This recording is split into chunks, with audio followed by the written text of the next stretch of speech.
नमस्कार.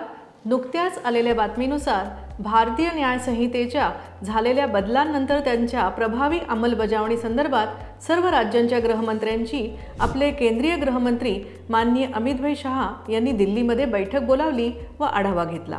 या अनुषंगाने महाराष्ट्रात आपण ह्या कायद्याची किती प्रभावीपणे अंमलबजावणी करत आहोत याचे सादरीकरण आपले मुख्यमंत्री व गृहमंत्री माननीय देवेंद्र फडणवीस यांनी दिल्लीत दिले व भविष्यात आपल्या राज्याची कायदा व सुव्यवस्था राखण्यात कार्यक्षमता वाढवण्यासाठी काही उपाययोजना करण्याचा आराखडा सादर केला। त्यात प्रामुख्याने फॉरेन्सिक लॅब्स व्हॅन स्वरूपात उभारणे, जेणेकरून गुन्हा झालेल्या ठिकाणी लगेचच अद्ययावत तपासणी प्रक्रिया उपलब्ध होऊ शकेल। कारण गुन्हा झाल्यानंतर तपासाची वेळ हा गुन्हा सोडवण्यासाठी, गुन्हेगार पकडला जाण्यासाठी सर्वात महत्त्वाचा ठरतो। बरेचसे पुरावे वेळेअभावी नष्ट होऊ शकतात व त्याचा फायदा घेऊन गुन्हेगार सुटू शकतो। यासाठी आपले तत्पर गृहमंत्री माननीय देवेंद्र फडणवीस यांनी जास्तीत जास्त लॅब उघडण्याची तयारी केली आहे।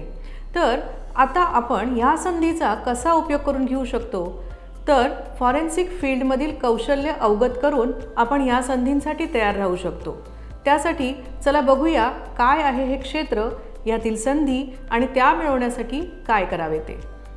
फॉरेन्सिक सायन्स ही एक मल्टीडिसिप्लिनरी फील्ड आहे, जी सायंटिफिक प्रिन्सिपल्स आणि टेक्निक्स वापरून गुन्हे आणि कायदेशीर समस्यांचा तपासणीमध्ये सहायता करते।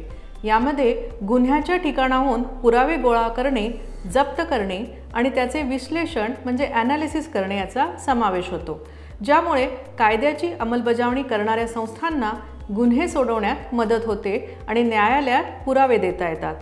थोडक्यात सांगायचं, द 3 टास्क और responsibilities of forensic scientist are collecting evidence, analysing evidence, communicating with law enforcement आणि टेस्टिफाईंग द ट्रायल्स।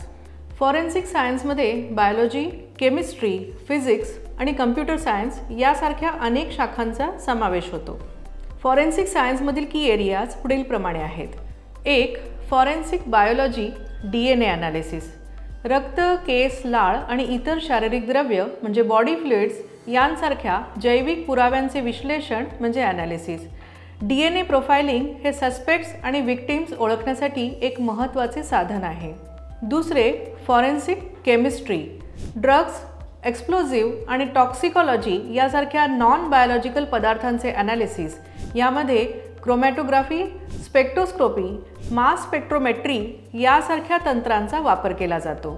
तिसरे, फॉरेन्सिक पॅथॉलॉजी। मृत्यूचे कारण आणि पद्धत ठरवण्यासाठी मृत व्यक्तीचे पोस्टमार्टम परीक्षण, ऑटोप्सी यामध्ये केली जाते। चौथे, फॉरेन्सिक अँथ्रोपॉलॉजी। या अंतर्गत डिकम्पोज्ड ह्यूमन रिमेन्स किंवा स्केलेटल रिमेन्स यांचे परीक्षण करून मृतकाचे वय, लिंग, वंश आणि ट्रॉमा यासंबंधीची माहिती ठरवण्यात मदत केली जाते। पाचवे, फॉरेन्सिक टॉक्सिकॉलॉजी। विषप्रयोग किंवा ड्रग ओव्हरडोसच्या संशयित प्रकरणांमध्ये तपास करताना या टेक्निक्सद्वारे ड्रग्ज, अल्कोहोल आणि पॉयझन यांचा मानवी शरीरावरील परिणामांचा अभ्यास केला जातो। सहावे, डिजिटल फॉरेन्सिक्स म्हणजे डिजिटल उपकरणांमध्ये सापडलेल्या मटेरियल्सची रिकव्हरी आणि इन्व्हेस्टिगेशन, हॅकिंग, फसवणूक आणि डेटा ब्रीच यासारख्या सायबर गुन्ह्यांच्या तपासणीत याचा वापर होतो। सातवे, फॉरेन्सिक सायकोलॉजी, सायक्रॅट्री। गुन्हेगारांच्या गुन्हेगारी वर्तनांच्या मानसशास्त्रीय पैलूंवर, सायकोलॉजिकल ॲस्पेक्ट्सवर लक्ष केंद्रित करून गुन्हेगाराचे प्रोफाइलिंग, कॉम्पिटन्सी इव्हॅल्युएशन आणि रिस्क असेसमेंट करण्यासाठी या टेक्निकचा वापर केला जातो। आठवे, फॉरेन्सिक ओडॉन्टोलॉजी। यात दातांच्या पुराव्यांचे परीक्षण जसे की चाव्याच्या खुणा आणि डेंटल रेकॉर्ड्स हे अभ्यासून व्यक्तीची ओळख पटवण्यात आणि संशयितांना गुन्ह्याच्या ठिकाणाशी जोडण्यात मदत केली जाते। नववे, फॉरेन्सिक इंजिनिअरिंग। हे प्रामुख्याने प्रॉडक्ट लायबिलिटी आणि इन्शुरन्स क्लेम संबंधित प्रकरणांमध्ये स्ट्रक्चरल फेल्युअर्स, ॲक्सिडेंट्स आणि इतर घटनांची कारणे तपासते। दहावे, फॉरेन्सिक एंटोमॉलॉजी। शरीर दीर्घकाळ विघटन झालेल्या प्रकरणांमध्ये म्हणजे बॉडी डिकम्पोज्ड स्थितीत असेल तर त्यातील कीटक आणि त्यांच्या विकासाच्या टप्प्यांचा अभ्यास करून मृत्यूच्या वेळेचा अंदाज लावला जातो। तर आता पाहूया फॉरेन्सिक सायन्समधील संधी। पहिली, कायद्याची अंमलबजावणी करणाऱ्या संस्था। फॉरेन्सिक शास्त्रज्ञ अनेकदा पोलीस विभाग, फेडरल एजन्सी उदाहरणार्थ FBI, DEA आणि इतर लॉ एन्फोर्समेंट बॉडीजसोबत काम करतात। यातील रोल म्हणजे क्राईम सीन इन्व्हेस्टिगेटर्स, फॉरेन्सिक ॲनालिस्ट आणि लॅब टेक्निशियन यांचा समावेश होतो। दुसरा, फॉरेन्सिक लॅबोरेटरीज। सार्वजनिक आणि खाजगी लॅब्स फॉरेन्सिक शास्त्रज्ञांना DNA विश्लेषण, टॉक्सिकॉलॉजी आणि बॅलिस्टिक्स यासारख्या क्षेत्रांमध्ये विशेषज्ञ होण्याची संधी देतात। तिसरा, कायदेशीर प्रणाली लीगल सिस्टम। फॉरेन्सिक तज्ज्ञ न्यायालयात त्यांच्या विश्लेषणावर आधारित साक्ष देत तज्ज्ञ साक्षीदार म्हणून काम करू शकतात। ते बचाव वकिलांकडून किंवा फिर्यादी वकिलांकडून केसेस तयार करण्यासाठी देखील काम करू शकतात। चौथे, शैक्षणिक आणि संशोधन संस्था, अकॅडमिक आणि रिसर्च इन्स्टिट्यूट्स। युनिव्हर्सिटीज आणि रिसर्च इन्स्टिट्यूट्समध्ये फॉरेन्सिक सायन्समध्ये शिकवणे आणि संशोधन करण्याच्या संधी आहेत। यामध्ये नवीन फॉरेन्सिक तंत्र विकसित करणे किंवा विद्यमान तंत्र सुधारणे यासंबंधीची कामे केली जाऊ शकतात। पाचवे, खाजगी क्षेत्र, प्रायव्हेट सेक्टर्स। यामध्ये फार्मास्युटिकल्स, विमा आणि सायबर सुरक्षा यासारख्या उद्योगांमधील कंपन्या फसवणूक, तपासणी, उत्पादन चाचणी आणि डिजिटल फॉरेन्सिक्समध्ये फॉरेन्सिक शास्त्रज्ञांना नियुक्त करतात। त्यामुळे इथेही चांगली संधी प्राप्त होऊ शकते। सहावे, सरकारी एजन्सीज, गव्हर्नमेंट एजन्सीज। रोग नियंत्रण आणि प्रतिबंध केंद्रे CDC आणि पर्यावरण संरक्षण एजन्सीज EPA यासारख्या एजन्सी फॉरेन्सिक शास्त्रज्ञांना सार्वजनिक आरोग्य आणि पर्यावरणीय तपासणीसाठी नियुक्त करू शकतात। सातवे, सल्लागार, कन्सल्टंट।